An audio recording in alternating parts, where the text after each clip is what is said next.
안녕하세요. 이건화 목사입니다. 오늘은 민수기 4장을 살펴보려 합니다. 민수기 3장에서부터 시작된 레위인들을 계수하는 일은 4장에서도 지속됩니다. 다만 3장에서 한 달 이상 된 남자를 계수하는 것이었다면 4장에서는 성막에서 직무를 감당할 수 있는 30세 이상으로부터 50세까지의 남자를 계수하는 것이 좀 다른 부분입니다.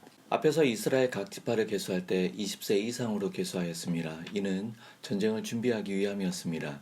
오늘 본문에서는 30세 이상에서 50세까지로 규정하고 있습니다.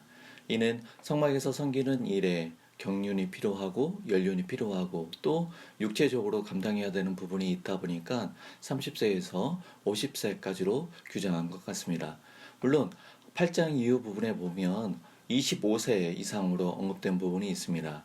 아마도 25세 이상부터 일을 감당하기는 하지만 실질적으로 그 직무가 맡겨지고 감당하는 것은 30세 이상으로 보는 것이 타당할 것 같습니다. 그래서 민수기 4장에서는 앞부분에서 계수하는 명령이 주어지고 그리고 4장 하반부에 결론을 맺습니다. 이 사이에는 세 가문이 감당해야 될 직무의 내용이 나와 있습니다. 먼저 고앗 자손의 직무가 소개되는데 아마도 성소의 성물과 관련된 직무, 가장 중요하다 여겨지는 직무이기 때문에 고앗 자손에 대한 직무가 가장 먼저 소개된 것 같습니다. 성소 안에 사용되어 있는 모든 성물들의 관리나 포장은 제사장들이 감당합니다. 고앗 자손이 그것을 직접적으로 보거나 만져서는 안 되기 때문에 그렇습니다. 그래서 이 성물을 여러 겹으로 포장을 합니다. 순청색, 청색, 홍색, 자색 각기 다른 색상으로 포장해 나아가는데 이 색상에 주어져 있는 의미가 성경에 직접적으로 명시되어 있지 않습니다. 그래서 이 색상에 특별한 의미나 가치를 부여하는 것은 옳지 않습니다. 다만 여러 겹으로 포장을 해서 성물을 보호하고 또 이 성물을 나르는 고앗 자손을 지키기 위해서 하나님께서 주신 방법으로 이해하는 것이 타당합니다. 그리고 게르손 자손은 성막에서 사용된 모든 덮개와 휘장을 관리하고 운반합니다. 물론 성소에서 지성소로 들어가라는 사이에 있는 그 휘장은 고앗 자손이 감당합니다.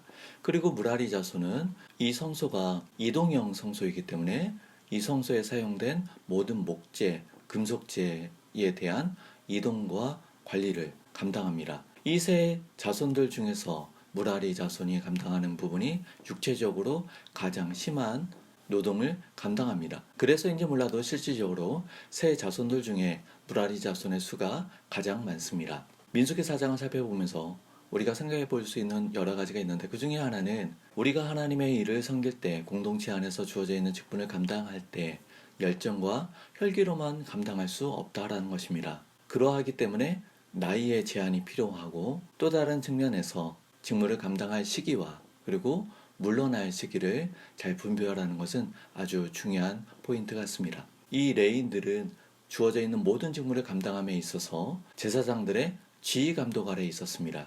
이 제사장들은 레위인으로 고앗 자손 출신이었습니다. 우리가 너희와 똑같은데 왜 내가 너희들의 지도를 받아야 되는가 이렇게 항변할 수도 있겠죠. 하지만 이 이스라엘은 사람들이 만들어낸 집단이 아니라 하나님께서 택하여 부르신 공동체라는 사실을 기억해야 됩니다.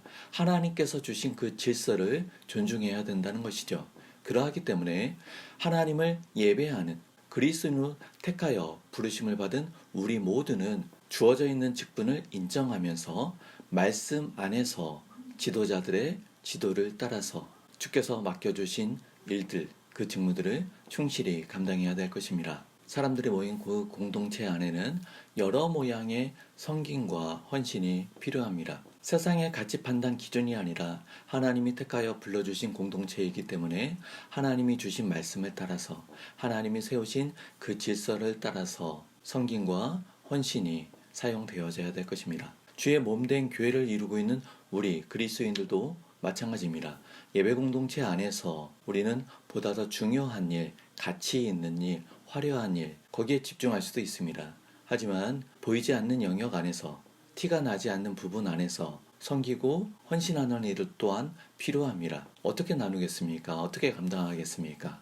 우리는 주께서 주신 그 직분 안에서 은혜대로 잘 섬겨야 될 것입니다. 공동체 안에 주어져 있는 직분을 인정하면서 말씀 안에 말씀을 따라 지도자들의 그 지도와 권면을 따라서 맡겨져 있는 직무들을 잘 감당해야 될 것입니다. 우리가 살아가는 삶, 세상에서 삶 역시도 마찬가지입니다. 세상적인 가치 판단 기준 안에서는 좋은 일, 안 좋은 일, 연봉이 좋은 것, 낮은 것, 여러 등급들을 매겨볼 수 있을 것입니다. 하지만 우리는 주어져 있는 삶 안에서 최선의 결정을 하고 최선의 삶을 감당해야 될 것입니다. 이러한 것들의 결과로 얻어지는 그 수익에 대해서 계산기를 두들기며 거기에 만족하는 것이 아니라 우리와 함께 하시는 하나님을 영화롭게 하기 위해서 우리는 최선의 결정을 하고 최선으로 감당해야 될 것입니다. 그러하기에 우리가 세상에서 살아가는 가치 판단의 기준은 세상과 다릅니다. 우리들의 삶의 모양들을 통해서 하나님을 영화롭게 하는 삶이 되기를 소망합니다. 감사합니다.